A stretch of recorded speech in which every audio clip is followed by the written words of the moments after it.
You ready for the first question? Yeah. You sure? Do we go first? Are you? Yes. Okay. Ready? Yeah. Describe your perfect date. Okay. So serious. It's probably a well-known fact by probably over half the people in this room that my perfect date would start and end right on East Campus. That's where That's it. Well, if you haven't been to East Campus, I suggest you go check it out. That's where mine would be at late night, so you can see the nice city of Kalamazoo. So I guess we have our day at the same place, same time. We're both single, and if anyone wants to take us to East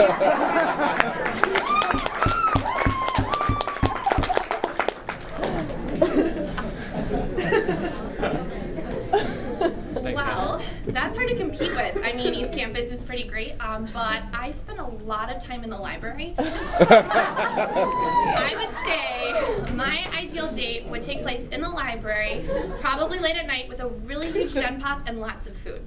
Okay. And books, too, because I have to study, you know. All right, I'm going to switch it up a little bit. I love campus, but my favorite place here in the United States, I'm going to Hawaii. So, and not only that, but as an administration next year, we're planning a trip to Hawaii for all of WSA. So you better be there next year. I'm not funding that, though. I will. All right, the actual first question. With continued higher education cuts from the state, how do you see Western Michigan University sustaining financial security? And do we go first for that?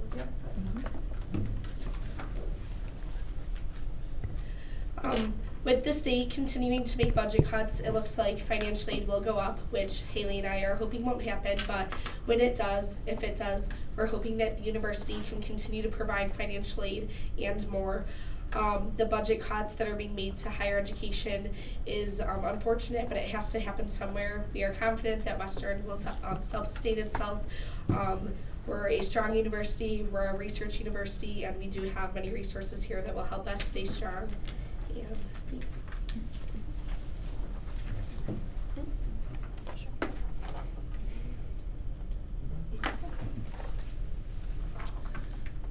Okay, so I'm rebuttal. Okay.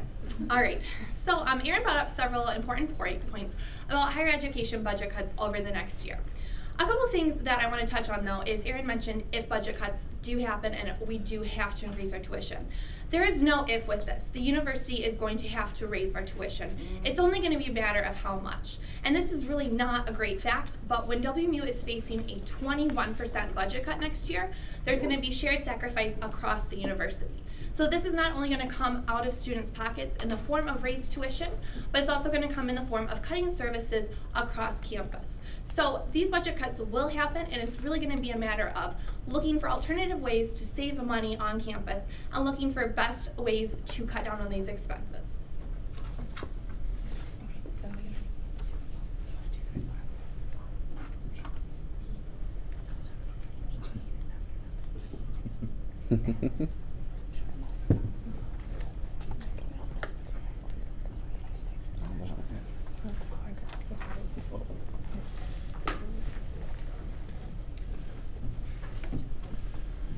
As we move forward, it's extremely important that we focus on our financial future.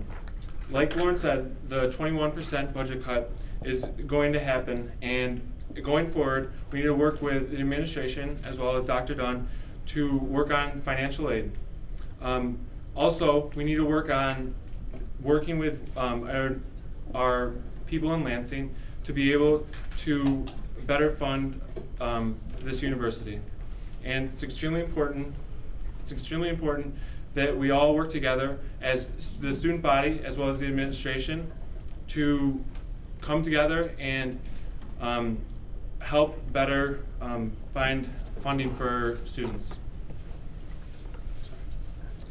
Additionally, Dr. Dunn this past year donated his tuition, his salary increase to student financial aid. The universities actually set the standard with this, and every time we have raised tuition, we have raised the amount that Western puts into our financial aid fund.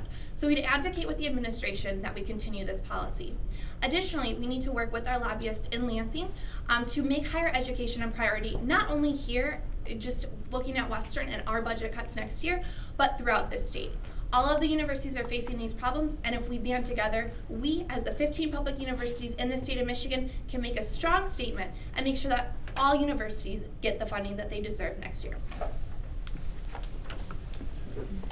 We agree with the Hearit-Putnam slate. We do need to work with administrators to make sure that the budget cuts don't hit us too hard. Something else that we think we need to do is work with every public university in Michigan through the Student Association of Michigan that Western sends delegates to each month to make sure that all of the students in Michigan are fighting for higher education funding.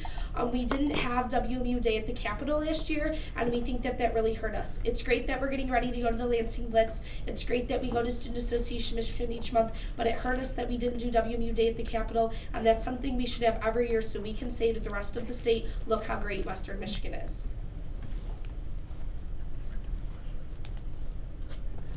All right, now it's you guys' turn. Okay, what? All right. Considering recent attacks and thefts towards students, how do you plan to increase on and off-campus safety? That is a great question. For those of you who don't know, there have been several attacks off campus lately. A student was recently attacked on California Avenue, as well as there was a theft down in Fraternity Village with one of the fraternities. With the budget cuts that are coming up this next year, Governor Schneider has actually cut the number of police posts available next year. He wants to, his idea is shared sacrifice across all areas. So not only are higher education budgets taking a cut, but police are as well. So it's going to be vital that we as a community here at Western Michigan University band together and make sure that our WMU police are not only patrolling main campus, but also go and patrol the areas around campus as well. We're not just main campus, we have branch campuses, we have off-campus housing, and that is something that we need to work with the administration and with the WMU police and with the Kalamazoo police to make sure that all students feel safe on campus. Additionally, we need to talk with the students to make sure that they feel safe. I know if I'm walking back from the library late at night, I don't want to feel unsafe, so I'll call a safe ride or get a walking escort back. If we can implement these programs perhaps on a larger scale, so students studying late in the library can get a ride back to Fraternity Village or to the house in the Vines district, that would be something that we should look at doing. Just for clarification, it's the rebuttal, and then are you going to motion when it's my answer? Yes. We agree with everything that Lauren just said. Those are all great ideas. Safety is definitely a priority in our administration as well. We actually know some of the victims of the recent attacks, so that hits really close to home for us. We have heard some great ideas throughout the campaign trail for what can be done for safety. The best idea we've heard so far is Phi Mu Alpha Music Fraternity suggested that we maybe get blue light emergency boxes in off-campus areas that are heavily populated by students, such as Fraternity Village. So that's something we will be looking at. It was also suggested to us that we work with the first-year experience programs and Residence Life to develop a How to Stay Safe program and video for students to watch during fall welcome or their first week in the dorms. We think that would be really important for all students to know about coming into Western. We want to host open forums with the Department of Public Safety each semester at the beginning so they can tell students what they're doing to keep students safe, and students can share with them what they think works and what does not.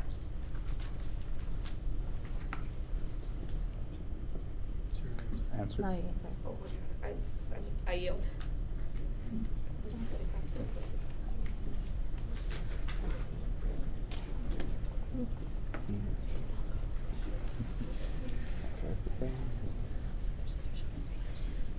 We agree as well, and we believe moving forward it's extremely important for us to work with the WMU police as well as the Kalamazoo Public Safety to make sure our campus, here on campus, as well as the surrounding communities that students live in, are safe.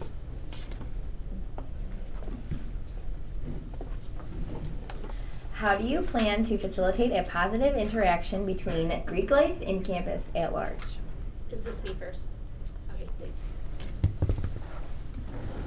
Haley and I are extremely excited to work with Greeks in the upcoming year. The first thing that we will be doing is treating the Greeks like just a regular RSO, because that's what they are. Greeks are RSOs.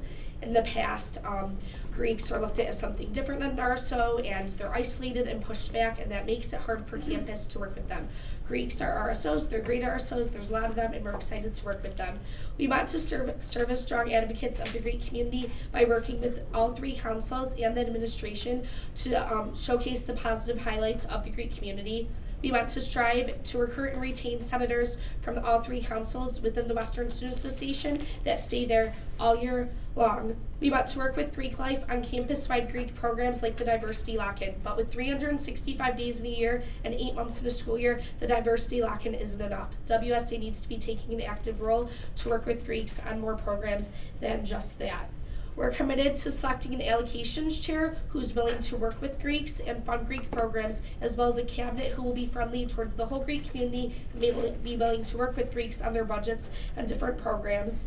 We want to encourage non-Greeks to participate in Greek philanthropy events and use WSA as an avenue for advertising for the Greek chapters, including those who don't send a senator.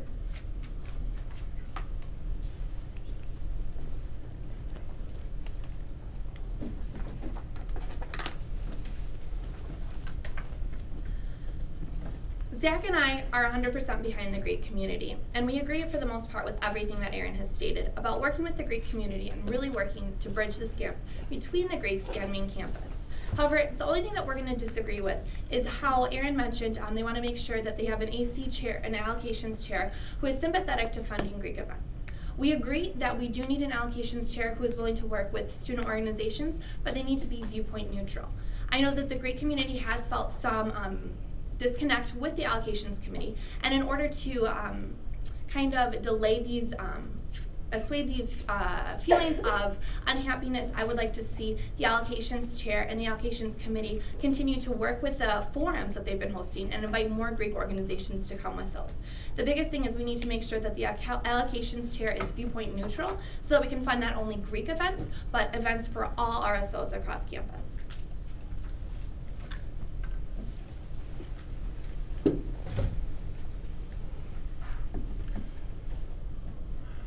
Moving forward, we believe that it's important, as Lauren said, not only to have a positive relationship with Greeks, but all of our diversity here on campus, whether that be transfer students, international students, non-traditional students, and just our regular students here on campus, as well as all the campuses here on Western Michigan University, in Western Michigan University.